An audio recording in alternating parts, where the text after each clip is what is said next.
دا علاقه د پېښور دوزۍ په نوم یادېږي او دا چغرمټی کلی دی.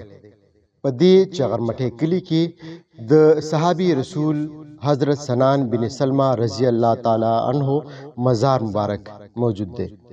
د پېښور علاقه دوزۍ د چغرمټی په مقام د صحابي رسول حضرت سنان بن سلمہ رضی الله تعالی عنه مزار مبارک چې زیارت لای په لکونو خلک دلته راځي.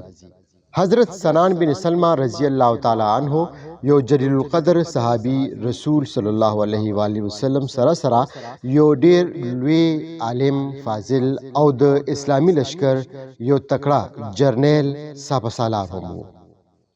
تاریخ لیکي چې کله د خراسان علاقه فتح شوه نو حضرت زیاد رضی الله تعالی عنه د خراسان حاکم مقرر کړی شو.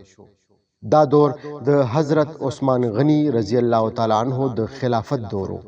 حضرت عثمان غنی رضی الله تعالی عنه په خپل دور خلافت کې اسلامی لشکر مختلفو اړخونو ته لیږلی چې د دین اسلام او توحید پیغام د نړۍ ګوټ ګوټ ته ورسوي.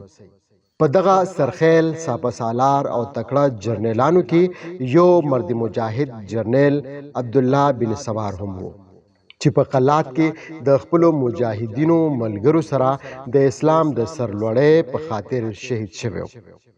د دې واقعې بعده په شپږ شپېته هجري کې حاکم خراسان حضرت زیاد رضی الله تعالی عنه د حضرت عبدالله بن سوار رضی الله تعالی عنه میشن پوره کولو په خاطر حضرت سنان بن سلمہ رضی الله تعالی عنه د اسلامی لشکر سپهسالار جوړ کو او د هندوستان علاقې فتح کولو لپاره سره د اسلامی لښکر روان کړ.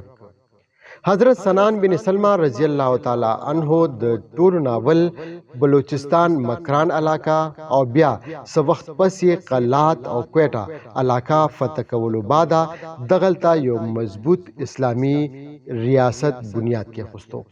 بیا ډیر اسماعیل خان او بنو علاقه فتح کېدو بعد اسلامی لشکر د حضرت سنان بن سلمہ رضی الله تعالی عنه په مشرۍ کې کوهاټ ته ورسېدو او دلته هم د اسلامی ریاست بنیاد کې خود.